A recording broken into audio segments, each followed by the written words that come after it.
अस्सलाम वालेकुम दोस्तों, कैसे हो। मुझे उम्मीद है कि आप सुबह हो गए। न्यू अपडेट के साथ मैं आपके सामने फिर हाजिर हो चुके हैं। अगर आप कुवैत में रहते हैं, कुवैत की खबरों से हमेशा के लिए अपडेट रहना चाहते हैं तो ये वीडियो आप शुरू से लेकर आखिर तक देखते रहिए। इस वीडियो के अंदर मैं आपको काफ़ी ज़्यादा इंपॉर्टेंट जो है इन्फॉर्मेशन देने वाला हूँ और आप लोगों को बताने वाला हूँ पिछले 24 घंटे की कोरोना वायरस रिपोर्ट के हवाले से और भी जो कुछ बड़ी अपडेट आ रही है, एग्ज़िट एंट्री के हवाले से, ख़ादम वीज़ा के हवाले से, गिरफ़्तारी के हवाले से, इकामा रिन्यू के हवाले से, एयरपोर्ट के हवाले से। तो चलिए फिर बिना देरी की वीडियो शुरू करते हैं। लेकिन उससे पहले मैं आपको बता देता हूँ, चैनल हमारा पहली बार देख रहे हैं, चैनल को सब्सक्राइब करें और साथ ही साथ बेल आइकन ज़रूर प्रेस कर दें ताकि हमेशा आपको इसी तरीके से अपडेट मिलती रहे और आप हमेशा हमारे साथ में जुड़े रहें। तो सबसे पहली अपडेट की तरफ बढ़ते हैं, जो बड़ी अपडेट आ रही है निकल के। जैसे कि आपको मालूम है, एक अभी फतवा जो है जारी किया गया है और वो उन लोगों के हवाले से जारी किया गया है जैसे कि जो लोग 20 नंबर वीज़ा पर रहते हैं और उनके इकामे वगैरह जब रिन्यू किए जाते हैं तो उनसे काफ़ी ज़्यादा फ़ीस वसूली जाती है। इकामा रिन्यू के अलग अलग तरीके के उन पर चार्ज लगा के जो है वो लिए जाते हैं। तो इस पर फतवा दिया गया है और कहा गया है कि जो पैसा जो भी है फ़ीस वगैरह इकामे पे लगती है सिर्फ वो ली जाए, अदरवाइज इससे 200 400 800 KD तक ली जाती है, पता नहीं किस किस चीज़ के चार्ज, तो वो चार्ज ना लिए जाएं। तो इसके हवाले से एक अच्छी खबर आ रही है और इस आने वाले वक्त में हो सकता है अब जितने भी अपने खादिम वीज़ा वाले जो 20 नंबर वीज़ा वाले हैं, अगर उनके इकामा रिन्यू किए जाएंगे तो उनसे एक्स्ट्रा फ़ीस अब नहीं ली जाएगी। आप कमेंट करके हमें बताइए कि ये सही हो रहा है या गलत हो रहा है। मेरे हिसाब से तो बहुत अच्छा हो रहा है, क्योंकि बहुत सारे लोगों से अलग अलग तरीके के जो चार्ज वगैरह थे वो लिए जाते थे और पैसा भी डबल ट्रिपल करके लिया जाता था। तो एक अच्छी खबर है। अब बात कर लेते हैं यहाँ पे पिछले 24 घंटे कोरोना वायरस रिपोर्ट के हवाले से।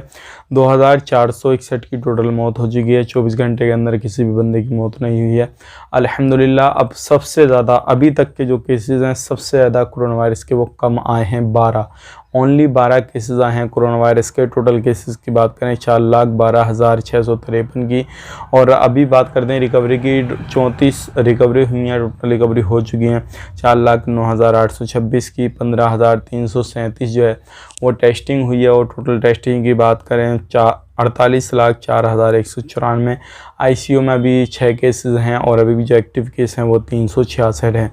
अल्हम्दुलिल्लाह ये भी बहुत ही जल्दी, अब जो 12 केसेस आए हैं आने वाले वक्त में ये भी बहुत जल्दी कम हो जाएंगे अल्हम्दुलिल्लाह। जो भी चीज़ें आप इस तरीके से कर रहे हैं, मास्क वगैरह जो भी जहाँ पर भी जाते हैं थोड़ा भीड़ भाड़ में लगाइए, मास्क खुले में ना लगाएं तो भी चलेगा, कोई परेशानी नहीं है, क्योंकि कोरोना वायरस आहिस्ता आहिस्ता ये ख़त्म हो रहा है। अब 151 पे कॉल करके इन्फॉर्मेशन वगैरह ले दे सकते हैं। अब यहाँ पे बात कर लेते हैं, अगर आपको अभी तक वैक्सीनेशन नहीं किया गया है और वैक्सीन लगवाना है आपको तो आप ज़रूर वैक्सीन लगवा लीजिए, क्योंकि अलग अलग एरिए में हर जगह पे जो है वैक्सीनेशन वगैरह लगाई जा रही है। तो आप रजिस्ट्रेशन वगैरह कर लें और उसके बाद में दूसरा डोज भी आपको जल्दी ही कंप्लीट कर दिया जाएगा। लेकिन आपको जहाँ तक उम्मीद है कि आपने सबने पहला डोज तो ले लिया होगा, दूसरा डोज भी आप जल्दी ही आप ले लेंगे। बात करते हैं यहाँ पे तीसरा बूस्टर डोज के बारे में। तो उन लोगों को बूस्टर डोज भी दिया जा रहा है जिनको ज़्यादा परेशानी आ रही है, बड़ी बीमारी में मुब्तला हैं, किसी भी तरीके से बड़े उलझनों में पड़े हुए हैं, तो उन लोगों को तीसरा डोज भी दिया जा रहा है। यहाँ पर बात कर लेते हैं अगली अपडेट की तरफ। जो अगली अपडेट आ रही है मिनिस्ट्री ऑफ वाटर की, मिनिस्ट्री ऑफ जो है इलेक्ट्रिसिटी की तरफ से एक बड़ी अपडेट आ रही है और उन फील्ड में काम करने वाले जो भी इन दो फील्ड में काम करते हैं उनके हवाले से आ रही है कि अब आने वाले वक्त में एक सिस्टम ऐसा लागू किया जाएगा जो कि फिंगर प्रिंट के हवाले से जो है इसमें अपडेट किया गया है कि जो लोग अपने ड्यूटी करने के वक्त आते हैं तो वो फिंगर लगाते हैं तो उनके फ़ोन से उनके फिंगर को जो है कनेक्ट कर दिया जाएगा। मतलब ये जितनी देर वो अंदर रहेंगे, काम करते रहेंगे तो उनके फ़ोन से कनेक्ट रहेगा और जैसे ही वो ड्यूटी के समय बाहर जाते हैं तो उनका फ़ोन अलर्ट उनको कर देगा और उससे मालूम भी पड़ जाएगा कौन बंदा कहाँ है, ड्यूटी के समय क्या कर रहा है, क्या नहीं कर रहा है। तो आने वाले वक्त में इसको बदलाव किया जाएगा और ये सभी सेक्टर में आने वाले वक्त में हो जाएगा, क्योंकि सबसे पहले ये मिनिस्ट्री ऑफ वाटर में और मिनिस्ट्री ऑफ इलेक्ट्रिसिटी में ये अपडेट किया जा रहा है। तो ये कुछ उन लोगों के लिए जो लोग ड्यूटी वगैरह नहीं करते, बिना ड्यूटी किए सैलरी वगैरह उठाते हैं और ड्यूटी लगा के कहीं पर भी निकल जाते हैं, वो सारी चीज़ें करते हैं। तो ऐसे लोगों के लिए अब बहुत ज़्यादा मुश्किल हो जाएगी और उनको ड्यूटी वगैरह हमेशा करनी रहेगी। अब यहाँ पे बात कर लेते हैं एयरपोर्ट के हवाले से बड़ी अपडेट आ रही है। जैसे कि आपको मालूम है अभी पिछले दिनों में लगभग 5-6 दिन से एयरपोर्ट को फुल कैपेसिटी के साथ नहीं खोला गया, हालांकि फिर भी कैपेसिटी को बढ़ा दिया गया है।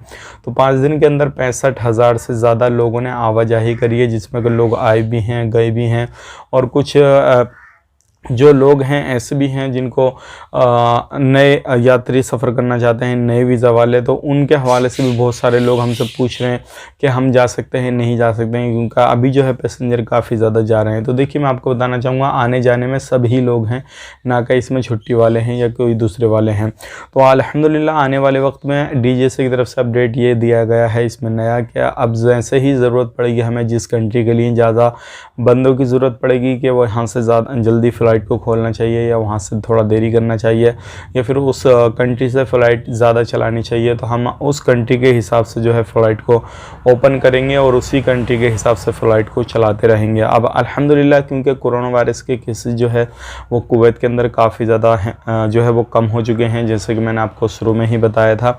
तो ये सारी चीज़ें आने वाले वक्त में बहुत ज़्यादा आसानी हो जाएंगी। अब इसमें कोई भी घबराने वाली बात नहीं है, लेकिन आप थोड़ा बहुत इंतज़ार कीजिए, क्योंकि इंतज़ार करेंगे तो जो भी कोरोना से रिलेटेड केसेस आ रहे हैं या फिर जो भी इतने आ रहे हैं, और जहाँ से ये कंट्री, जिस कंट्री से फ़्लाइट को ओपन करेंगे वहाँ पर भी कम हो जाएंगे, तो ऑटोमेटिकली इंशाल्लाह ये फ़्लाइट की कैपेसिटी को बढ़ा देंगे।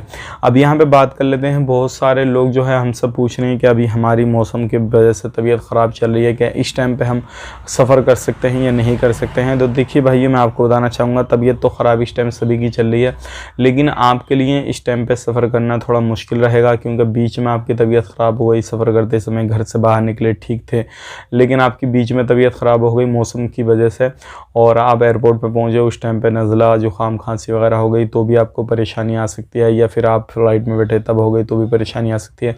तो थोड़ा मौसम जो है वो एक सांचे में ढलने दीजिए, चाहे गर्मी होने दीजिए या फिर सर्दी होने दीजिए प्रॉपर तरीके से, तो आप सफ़र करेंगे तो आपके लिए काफ़ी ज़्यादा बेहतर रहेगा। अगर इस तरीके से आप सफ़र करते हैं, खुदा ना करे तबीयत ख़राब किसी की ना हो, क्योंकि कभी भी कुछ भी हो सकता है, वो तो खुदा ही बेहतर जाने, लेकिन अपनी तरफ से आपको सेफ्टी ज़रूरी बरतनी है, और जो चीज़ें रूल रेगुलेशन बनाए गए हैं गवर्नमेंट की तरफ से उनको फॉलो ज़रूर करना है। तो ये थी आज की कुछ जानकारी जो कि मैंने आप तक शेयर कर दी, और उन लोगों से मैं माफ़ी चाहूँगा जो लोग हमें कमेंट काफ़ी ज़्यादा करते हैं और मैं जवाब नहीं दे पाता हूँ, क्योंकि थोड़ा टाइम की वजह से भी, थोड़ा तबीयत नाजुक होने की वजह से भी, और मैं कोशिश करता हूँ सभी लोगों के आपको कमेंट का जवाब देने की यहाँ पर वीडियो के माध्यम से, ताकि आपका एक बंदे के कमेंट से जितने भी लोगों के माइंड में उस तरीके का सवाल जवाब चल रहा हो तो वो सारे लोगों का क्लियर हो जाए। तो उसके लिए मैं माफ़ी चाहूँगा आपसे, और आप अपने इसी तरीके से जो है प्यार वगैरह दिखाते रहिए, वीडियो को आगे शेयर करते रहिए। चैनल पर पहली बार आए, चैनल को सब्सक्राइब कीजिए, सब्सक्राइब कर रखा है तो नोटिफिकेशन बेल को ज़रूर ऑन कर लीजिए, ताकि हमेशा आपको सबसे पहले वीडियो का नोटिफिकेशन मिलता रहे। और आपने ये सब कुछ कर रखा है तो आपका बहुत बहुत तहे दिल से शुक्रिया अदा करता हूँ कि आप जो है हमें इस तरीके से सपोर्ट वगैरह कर रहे हैं। आप अपना ख्याल रखें, अपनी फैमिली वालों का ख्याल रखें। Take care, bye bye.